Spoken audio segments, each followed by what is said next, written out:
आधी हकीकत आधा फसाना। अगर मैं आपसे कहूं कि आज मैं आपको एक ऐसे शख्स की कहानी सुनाने जा रहा हूं जो लोगों का भविष्य बता देते हैं, तो आप कहेंगे इसमें हैरत की क्या बात है।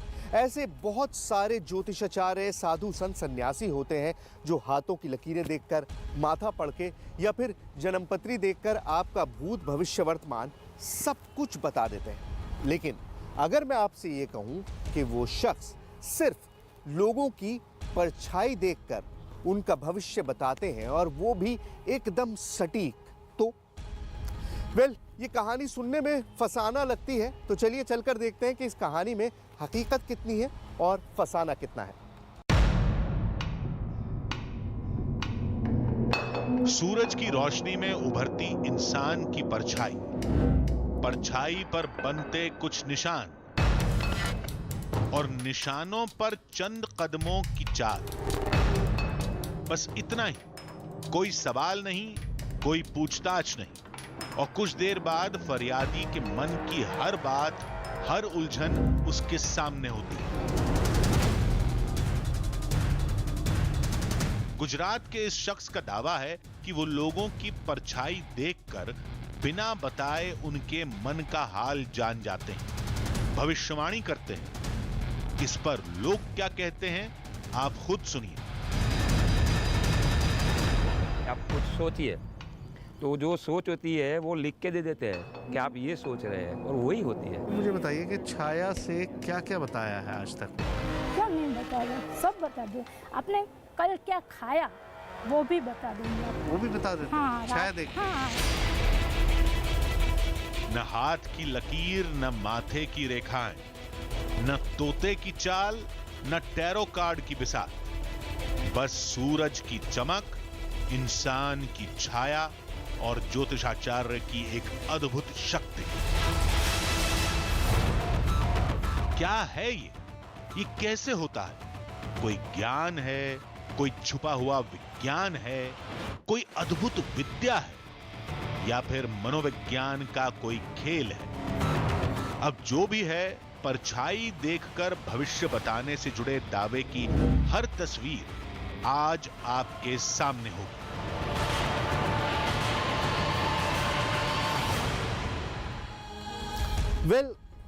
ये सब क्या था?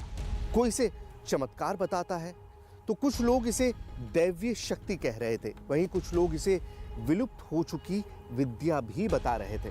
कोई माइंड रीडर, तो कोई इसे फरेब होने का दावा भी कर रहा था। ये सारी बातें उस शख्स के लिए की जा रही थी जो महज परछाई देखकर किसी भी शख्स की सभी समस्याएं जान जाते हैं। इतना ही नहीं, परछाई देखकर लोगों की विपदा भी दूर करते हैं। इसके लिए आपको कुछ नहीं करना, सिर्फ धूप में खड़े हो जाना है और आचार्य जी आपकी परछाई पर नजर डालेंगे और चंद मिनट में आपका भूत, भविष्य और वर्तमान सब आपके सामने होगा। गुजरात के अहमदाबाद में ये खेल करीबन 25 सालों से चल रहा है। हकीकत जानने के लिए हम भी पहुंच गए अहमदाबाद।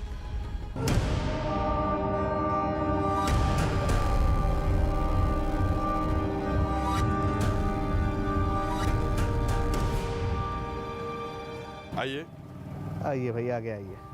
यहाँ खड़े हो जाना। अच्छा जी, ओके। ये इनकी छाया बन गई। ओके। अब आप समझिए कि ये जो छाया है सिर्फ इसी का खेल है सारा। ये जो जमीन पे इनकी छाया बन गई है, यही सारा खेल है। इसी से सब कुछ पता लगेगा। ठीक है सर, इसी से पता बताएंगे ना आप? ठीक है, चलिए शुरू करिए। कुछ नहीं करना, बस धूप में चटपट खड़ा होना है और नतीजे फटाफट आपके सामने।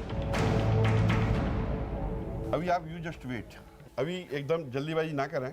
हो सके तो आप है ना अभी 1.5 साल रुक जाइए। अच्छा। हाँ, 1.5 साल रुक जाइए। 1.5 साल तक कोई जमीन नहीं ले रहे? ना नहीं, अभी मत लें। 1.5 साल तक रुक जाए, देख सकते हैं आप देख लीजिए ज़मीन को, आपको कौन सी लेनी है। बड़ा ज़मीन देख करके पसंद कर लें आप, पर उसका जो पेमेंट है ना वो 1.5 साल के बाद देना। आपका लेफ्ट डार्क है कि राइट डार्क है? मैं आपसे पूछता हूँ, आपकी छाया डार्क है कि भाई साहब की छाया डार्क है? 5, 6, थोड़ी बेकार की परेशानी, टेंशन है इनको, थोड़ा एडजस्टमेंट नहीं हो रहा है। किस चीज़? ये बिजनेस में इनके काफ़ी दुश्मन खड़े हो गए होंगे। अच्छा। हाँ, तो वो उसके हिसाब से ये डर जाते हैं कभी कभी। चमत्कार भविष्यवाणी में नहीं, बिना बताए मन की बात जानने में था। सवाल पूछे बगैर केवल परछाई देखकर कोई किसी का दिमाग कैसे पढ़ सकता है, और जवाब भी ऐसा कि सामने वाला भी लाजवाब हो जाए। पड़ताल में काफी उलझनें थी, कई पहेलियां थीं, लेकिन हमारी टीम पीछे नहीं हटी। मामले की तह तक जाने के लिए कई चक्रव्यूह रचे। कुछ लोगों के सवाल पहले से जान लिए, कुछ सवालों को कागज पर लिखवा लिया। ये देखो जी, मैंने ये कागज़ ले लिया, ये इनका सवाल है, और इस सवाल को मैं ऐसे के ऐसे ही आपके सामने फोल्ड कर ले रहा हूँ। क्या वो सवाल खुद बता पाएंगे कि आपके मन में क्या है शैडो देख के, और अगर सवाल बता देंगे तो उसके फिर जवाब बता पाएंगे या नहीं बता पाएंगे। इसका जो नतीजा सामने आया उसे देखकर आपका दिमाग हिल जाएगा, आंखें खुली की खुली रह जाएंगी। लेकिन इसे समझने के लिए आपको कहानी शुरू से देखनी होगी। जब परछाई से भविष्यवाणी करने वाले ज्योतिषाचार्य से मिलने के लिए हमारी टीम दिल्ली से अहमदाबाद पहुंची।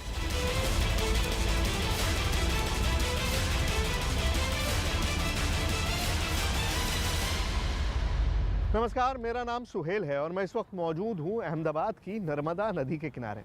ज़िंदगी उलझनों से भरी होती है, आपकी ज़िंदगी में भी उलझनें होंगी, मेरी ज़िंदगी में भी उलझनें हैं, लेकिन कभी कभी ये उलझनें हमारी ज़िंदगी पर इतनी हावी हो जाती हैं कि हम इनका आसान शॉर्टकट हल निकालने की कोशिश में लग जाते हैं। अब अहमदाबाद में एक शख्स है जो दावा करता है कि आपकी परछाई के ज़रिए वो आपकी हर उलझन का हल निकाल सकते हैं। कैसे होता है?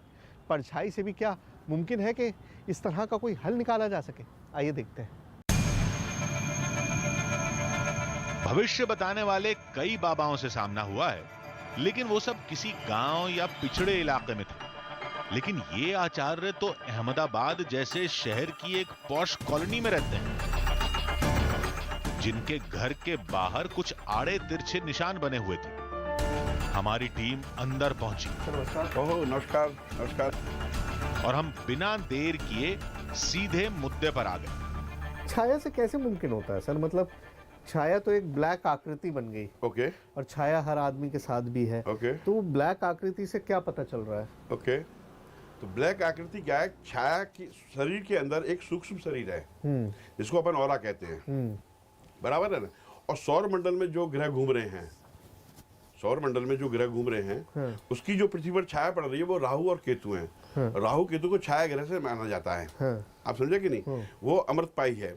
अब ये शास्त्र एक्चुअल में शिव पुराण में भी इसका वर्णन किया हुआ है, ठीक है, और उसकी एक कॉपी भी है, क्योंकि पहले छाया के माध्यम से, चलिए ये सब तो देखेंगे, हाँ, लेकिन पहले आप हमको छाया के माध्यम से लोग कुंडली बनाते थे पहले। अच्छा, हाँ, अच्छा, वो बनाते होंगे, लेकिन अब मुझे अभी कैसे करते हैं वो बताइए। मैं तो अभी विजुअलाइज नहीं कर पा रहा हूँ। तस्वीरें देखी हैं आपकी अखबारों में कि वो छाया से कर रहे हैं, किस तरह से करते हैं वो दिखाइए पहले। चलिए आप मेरे साथ आइए। ओके।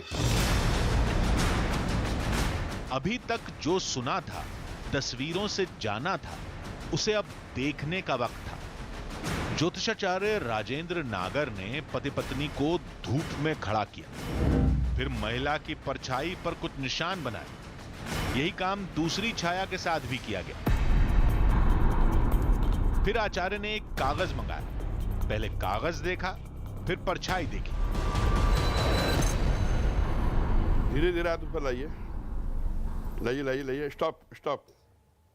आपका जो खराब समय था, जो बीच में था, ये 2019 में, तो जो खराब समय था वो तो निकल गया है। अभी समय चल रहा है आपका अच्छा। पर ऊपर आइए। पर कंफ्यूज हैं कि कौन सा लड्डू खाऊं। अब मैं जब 3-4 लड्डू पड़े हो ना, तो कौन सा लड्डू खाऊं उस पर आधारित है, बराबर है ना। तो कन्फ्यूज़न ये है कि हमको क्या करना चाहिए, मेरे को क्या करना चाहिए इस वक्त, आपको क्या करना चाहिए। आपकी तो सर्विस होगी बस, आपका तो ठीक है, इनको क्या करना चाहिए उसके ऊपर आधारित है प्रश्न। जवाब से पत्नी संतुष्ट थी। फिर आचार्य ने एक और कवायद कराई।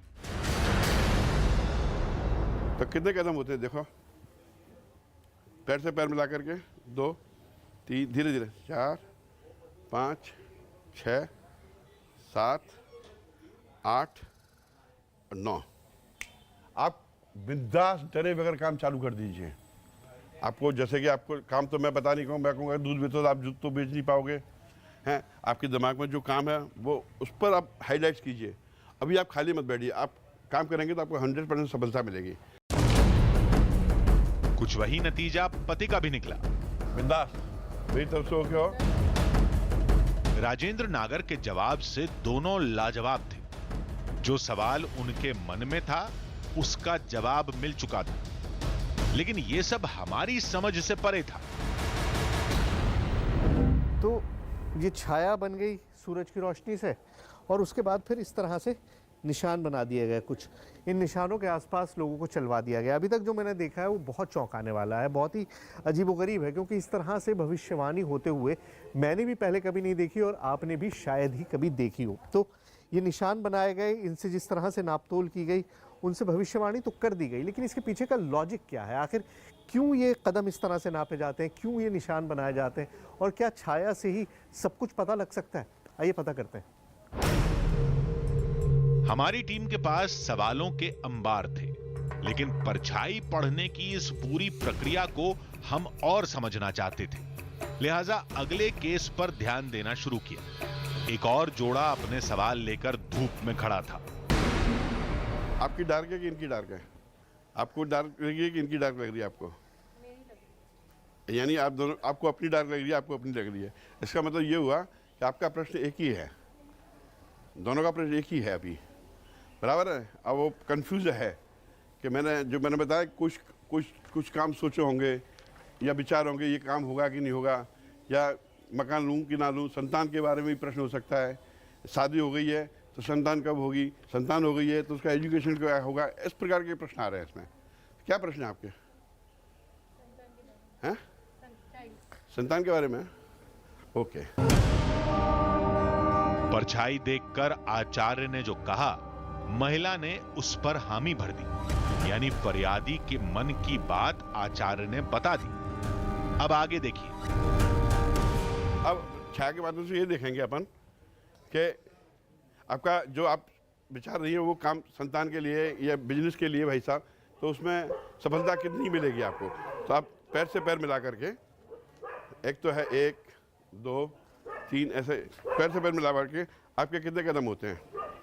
2 3 4 5 6 7 8 और 8.5। ये आपकी छाया कट रही है। आप चले जाइए, आप आना।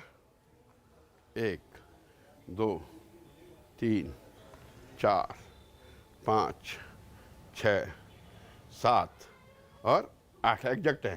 आपकी छाया नहीं कट रही है। पहले पत्नी ने अपनी परछाई को कदमों से नापा, उसका अंतिम कदम निशान से बाहर चला गया। वहीं पति के कदम की चाल उसकी छाया के बराबर निकली। अब इसका क्या मतलब होता है? इसका मतलब कि अभी है ना, आपका तो समय अच्छा चल ही रहा है और कुछ नए करने की इच्छा है, कुछ नया करना चाहते हैं, उसमें सफलता मिलेगी। आपका जो खराब समय था 2018, 2019 और 2020 का, वो तो निकल गया है, बराबर है। जब इनका अच्छा था, इनका खराब था, तब तुम्हारा अच्छा था। अब तुम्हारा जरा गड़बड़ है तो अब इनका अच्छा है, लेकिन आपकी प्रश्न कट रहे हैं, बराबर, आंसर सही आ रहे हैं। तो कहने का जो आपने सोचा है ना संतान के बारे में, बिजनेस के बारे में, सफलता तो मिलेगी पर थोड़ी संघर्ष के बाद मिलेगी, थोड़ा संघर्ष के बाद मिलेगी आपको। तो मैं समझता हूँ, तो आपको क्या करना चाहिए वो मैं बता देता हूँ, वो आप लिख लेना। लेकिन हमारी दिलचस्पी समस्या के समाधान में नहीं, समस्या जानने के तरीके में थी। अब इस प्रक्रिया को शुरू से अंत तक देखते हैं। पहले फरियादी धूप में खड़ा होता है। उसकी परछाई को राजेंद्र नागर गौर से देखते हैं। परछाई के हाथ और सिर पर निशान लगाया जाता है। पीड़ित शख्स उन निशानों को अपने कदमों से नापता है। फिर आचार्य अपनी गणना करते हैं। और समस्या और उसका समाधान लोगों के सामने होता है, वो भी बिल्कुल सटीक। लेकिन ये होता कैसे है? आचार्य राजेंद्र ने कहा, ये कोई चमत्कार नहीं, ज्योतिष शास्त्र की ही एक विलुप्त होती विद्या है। मैंने इस छाया को अलग रूप से लिया और छाया का कनेक्शन ना ज्योतिष से भी है। क्यों? उसका कारण है कि राहु और केतु छाया ग्रह माने गए हैं और कुंडली के 12 खाने में राहु और केतु का जिक्र है ही है। जब आपने देखा, जब मैं आपकी छाया लेता हूँ, दोनों नाप करता हूँ तो दोनों की टोटल मारता हूँ, तब जो एक आता है वो राहु और केतु उसी स्थान में बैठे होते हैं, तो वो कुंडली सही है, बराबर, नहीं तो कुंडली गलत हो जाती है। तीसरी चीज़ क्या है कि शरीर के अंदर एक सूक्ष्म शरीर भी है जिसको अपन ऑरा कहते हैं, और हर आदमी की ऑरा एक सी नहीं होती है, आदमी की विचारों से ऑरा चेंज होती रहती है।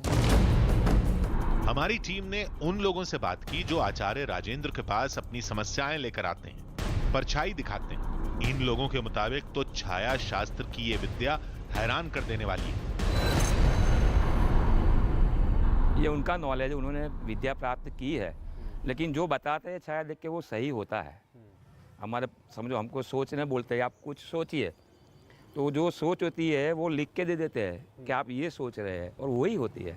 तो इससे हमें ज़्यादा ट्रस्ट हुआ कि नहीं, ये कुछ विद्या उनके पास है और ये पॉजिटिवली सबको हेल्प कर रहे हैं, और हमें तो काफ़ी उनसे बेनिफिट मिला हुआ है। अच्छा, मुझे बताइए कि छाया से क्या क्या बताया है आज तक उन्होंने? क्या नहीं बताया? अच्छा, वो बोला हाँ, क्या नहीं बता रहे, सब बता दे। आपने कल क्या खाया वो भी बता देंगे आप। वो भी बता देते हैं छाया देख के? हाँ, कि रात को आपने भाजी पाव खाया या दाबेली खाई, वो भी बता देते हैं वो। अच्छा, हाँ, इतना एग्जैक्ट साइंस है? हाँ। मैं तो साइंस ही नहीं मान रहा था, मैं तो सोच रहा था कि मतलब ये तो सब कहने सुनने की बात है। सभी आचार्य राजेंद्र की छाया विद्या के मुरीद हैं। हैरत में तो हम भी थे, लेकिन अभी बहुत कुछ परखना बाकी था, और ये इम्तिहान किसी पौराणिक विद्या या किसी शख्स का नहीं है। हम बस इतना जानना चाहते थे कि यहां जो भी हो रहा है वो कैसे हो रहा है, कितनी प्रामाणिकता के साथ हो रहा है। कल हम अपने साथ कुछ और लोग लेकर आएंगे जो आचार्य से पहले कभी नहीं मिले। फिर जो नतीजा सामने आएगा वही हमारा अंतिम फैसला होगा, और ध्यान से देखिएगा, नतीजे चौंकाने वाले होंगे।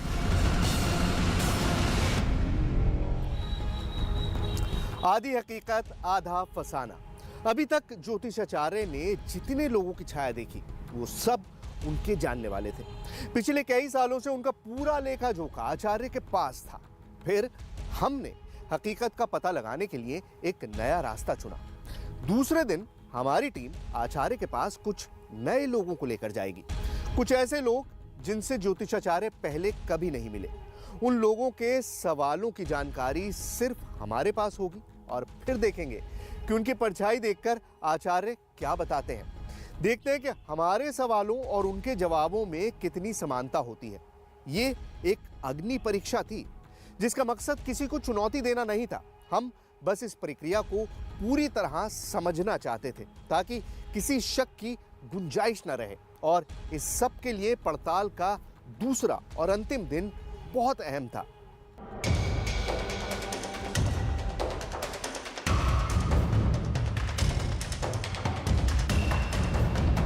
आज का हमारा मिशन था आचार्य से कुछ अनजान लोगों की पड़ताल कराना। फिर देखते हैं अनुमान कितना सही होता है। उससे पहले कुछ और बातों को जानना जरूरी था। क्या वाकई छाया शास्त्र नाम की कोई विद्या है? यह पता करने के लिए हमारी टीम एक ज्योतिषी के पास पहुंची। छाया ज्योतिष एक ज्योतिष का ऐसा प्रकार है जिससे कोई भी व्यक्ति की छाया देखकर उसका ज्योतिष देखा जा सकता है कि उसका आने वाला समय कैसा रहेगा। तो वो एक विज्ञान ऐसा है जिसको बोलते हैं ऑकल्ट साइंस। तो वो भी एक ज्योतिष का प्रकार है जो मैंने अभी तक बहुत सारा उसके बारे में सुना है और मैंने पढ़ा भी है उसके बारे में। हालांकि मैंने कभी पर्सनली फेस नहीं किया है, बट मैंने देखा है और वो चीज़ को मैंने ज़्यादा सुना है।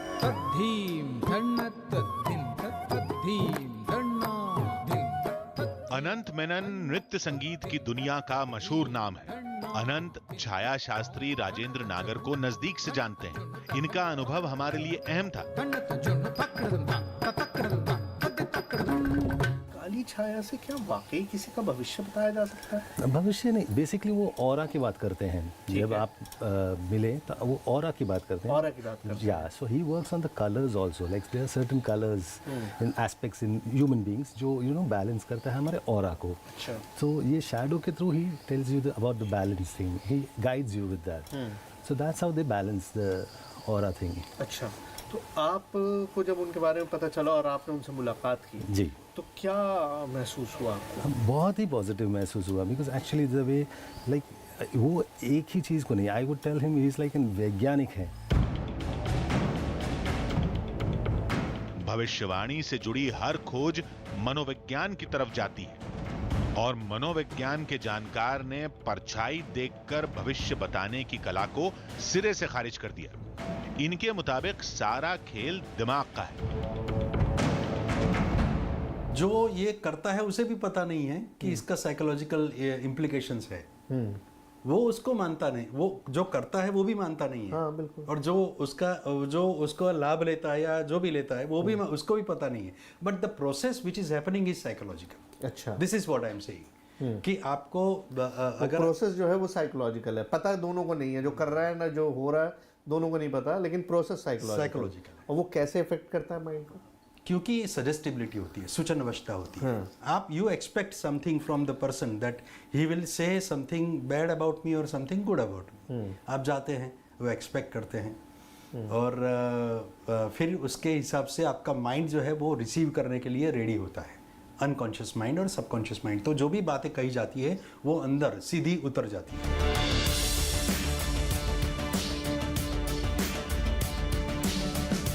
प्रत्यक्ष को प्रमाण की क्या जरूरत? छाया शास्त्र कितना सटीक है ये कुछ देर में साबित हो जाएगा। हमारे लोग पहुंचने वाले थे। इधर आचार्य राजेंद्र हमेशा की तरह अपने काम में जुटे थे।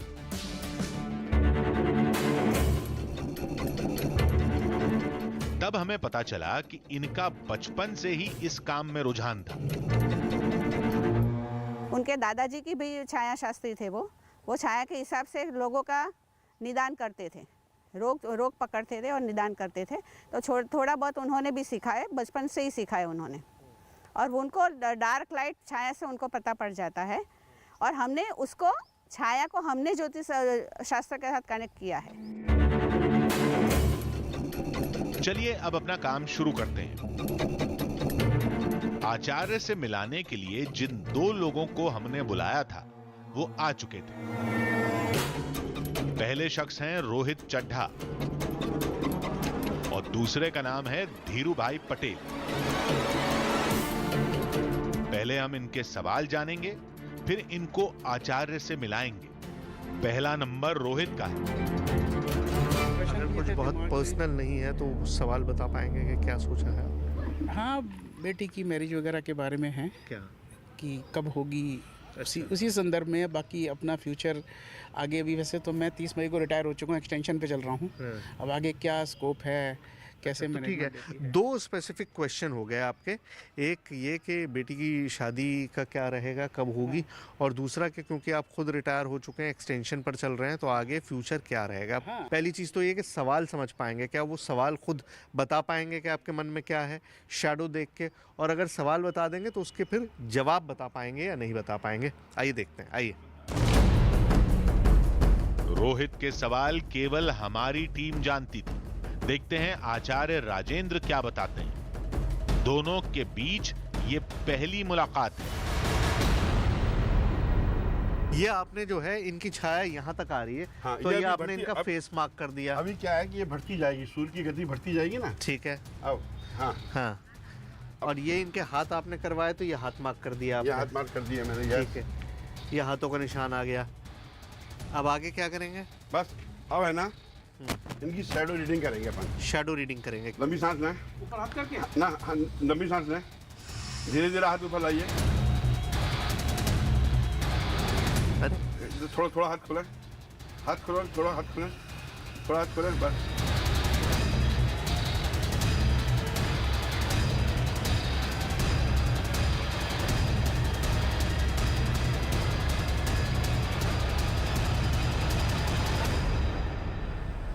ओके।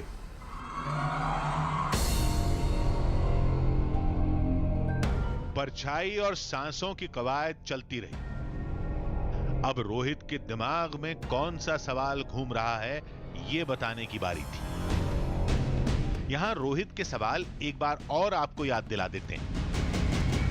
पहला सवाल था बेटी की शादी कब होगी, और दूसरा सवाल था रिटायरमेंट के बाद भविष्य कैसा होगा। अब कितना होता है कदम यहाँ तक? नापू? हाँ, 2 3 4 5 6 7 7.5 देखो कट रहा है ना। आइए 7.5 कितना हुआ? 7.5 कदम हुए हैं भाई साहब। बराबर। इधर अब यहाँ से यहाँ तक कितने होते हैं आपके? अब आइए 1 2 3 4 5 6 7। ओके, देखो अब आओ 7 हाँ, इधर आ 7 और 7 14 4 और 1 5। 5 में स्थान किसका हो गया? संतान का। अच्छा अभी जो प्रॉब्लम है इनको संतान को लेकर के है।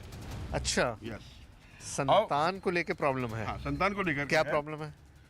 या तो उसकी शादी नहीं हुई होगी तो उसकी अच्छा। शादी हो जाएगी। हाँ। क्या उसकी शादी होने में आप विलंब हो जानते रही हैं है? पहले से कि इनकी बेटी है, बेटी की शादी है? ना ना, ऐसा कुछ नहीं। नहीं जानते आप? मैं नहीं जानता। मैं तो सवाल यही था बेटी की मैरिज वगैरह के बारे में है क्या कि कब होगी। इनका एक और प्रश्न है हाँ। कि मेरी जो आगे मेरी जो आगे की लाइफ है इनको वो कैसी रहेगी मेरी अब। हाँ। अब मेरे को क्या करना चाहिए? तो एक तो उसमें भी ये कंफ्यूज है। अपना फ्यूचर आगे अभी वैसे तो मैं 30 मई को रिटायर हो चुका हूँ, एक्सटेंशन पे चल रहा हूँ। अब आगे क्या स्कोप है? अद्भुत सवाल केवल रोहित और हमारी टीम जानती थी, लेकिन परछाई देखते ही आचार्य राजेंद्र ने भी उसे फटाफट बता दिया। इस नतीजे ने हमें चौंका कर रख दिया था। पहली परीक्षा में आचार्य एकदम खरे उतरे।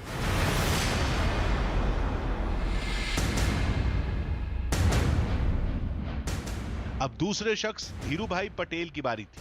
हमने उनसे सवालों को एक कागज पर लिखने के लिए कहा। धीरू भाई ने मन की सारी उलझनों को कागज पर उतार दिया। फिलहाल इन सवालों को आप देख लीजिए। दिखाइए सर, सवाल क्या है आपका? ये देखो जी, मैंने ये कागज़ ले लिया, ये इनका सवाल है और इस सवाल को मैं ऐसे के ऐसे ही आपके सामने फोल्ड कर ले रहा हूँ। ये देखिए, ये मैंने फोल्ड कर लिया और ये गया मेरी पॉकेट में। अब जब पूरा ये शैडो वाला मामला हो जाएगा, राजेंद्र जी इनका सारा सवाल वगैरह बता देंगे, तब हम इस खोल के देखेंगे इस पेपर को कि क्या सवाल लिखा था।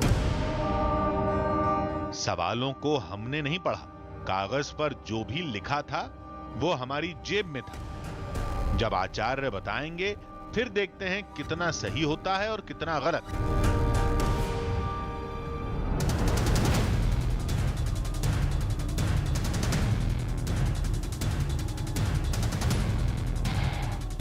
धीरू भाई की पड़ताल में ज्यादा वक्त लग गया। तो धीरू भाई की जो शैडो पूरी कॉम्पोजिशन है वो हो चुकी है। जो पूरा पता लगाना था राजेंद्र जी ने पता लगा लिया है। सवाल हमारे पास हैं। धीरू भाई को कौन से सवाल चाहिए थे मुझे भी नहीं पता, मैंने खोल के नहीं देखे। हो गई राजेंद्र जी आपकी कैलकुलेशन? धीरू भाई आप सेटिस्फाइड हैं जैसे इन्होंने आपका पूरा कैलकुलेशन किया? चलिए सर, अब आप बताना शुरू करिए। हमारी नजर आचार्य पर थी और आचार्य की नजर कागज पर। शायद कोई गणना कर रहे थे। तो प्रश्न इनके इस प्रकार से आ रहे हैं। प्रश्न इनके किस प्रकार से आ रहे हैं? धीरू भाई आ जाइए, थोड़ा करीब आइए हाँ। और प्रश्न सुनिए। इनके इस प्रकार से आ रहे हैं हाँ। कि अभी ये काफी कंफ्यूज हैं। बिजनेस को लेकर के भी हैं और काम को भी लेकर के भी हैं। बिजनेस को लेकर और काम को लेकर कंफ्यूज है थोड़े।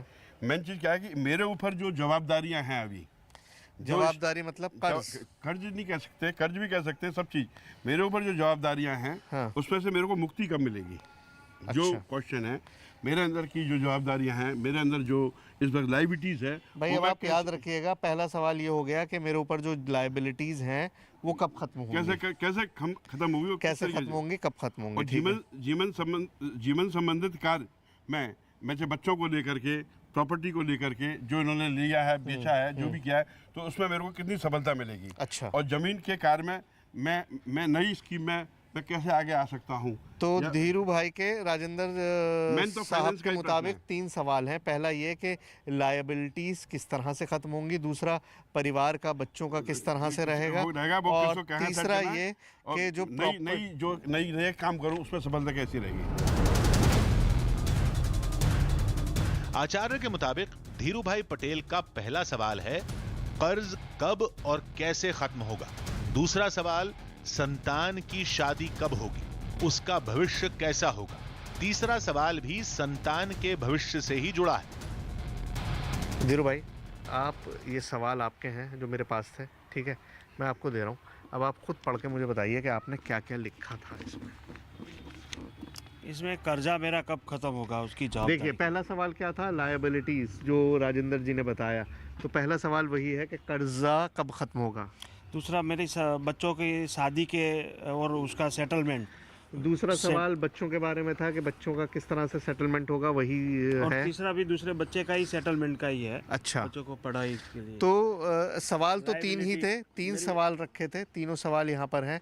लायबिलिटी कब खत्म होगी और बच्चों का क्या होगा, और दूसरे बच्चे का किस तरह से सेटलमेंट होगा बिजनेस वगैरह को लेके। तो करीब करीब है, मतलब 90% मान लें, 50% मानो, 20% मानो, नहीं 90% मान लें, क्योंकि आपने ये कहा कि भाई लायबिलिटीज जो सबसे बड़ा सवाल आपके लिए, सबसे बड़ा सवाल क्या था? बस वही था, कर्जे का, बच्चे का जो लायबिलिटीज है, मेरे ऊपर जवाबदारी है, कब खत्म। आश्चर्य है, ये कैसे हो सकता है। छाया देखकर आचार्य राजेंद्र ने धीरू भाई का भूत, वर्तमान, भविष्य सब बयां कर दिया। समस्या जानने के बाद उनका हल भी सुना दिया। अब इसका आंसर दे देता हूँ। अच्छा, चलिए, सवाल तो आप लोगों ने सुन लिया, अब जवाब भी सुन लीजिए। जवाब क्या देना है जी, बताइए। एक्चुअल में क्या था कि ये इनका जो समय जनवरी 2017 से इनके ऊपर जनवरी 2017, 18 और जनवरी 19 और 20, तो 18 से 20 का समय इनका खराब था। छाया देखकर समय और ग्रहों की गणना का काम तो सदियों से होता चला आ रहा है। देश भर में बने जंतर मंतर इसके गवाह हैं। जानकारों के मुताबिक छाया शास्त्र ने इसी विद्या को ज्योतिष से जोड़ दिया। रोहित चड्ढा और धीरू भाई पटेल की पड़ताल के नतीजे साबित करते हैं कि युगों पुराना होने के बावजूद छाया शास्त्र आज भी कारगर है, जिसका अनुमान हकीकत के काफी करीब होता है। लोग इसके बारे में कम जानते हैं, लिहाजा इसे चमत्कार का नाम दे दिया जाता है।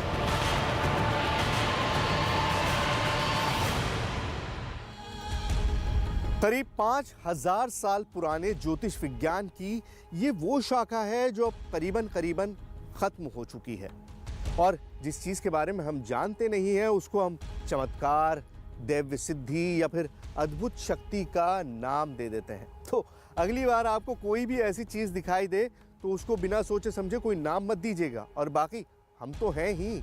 इस तरह की कोई भी धुंधली तस्वीर हमको नजर आएगी, हम आपको वो साफ साफ दिखाएंगे। तो चलिए, अगले हफ्ते हम फिर मिलेंगे एक नई कहानी के साथ, जिसमें थोड़ा सच होगा, थोड़ा बहाना, आधी हकीकत, आधा फसाना।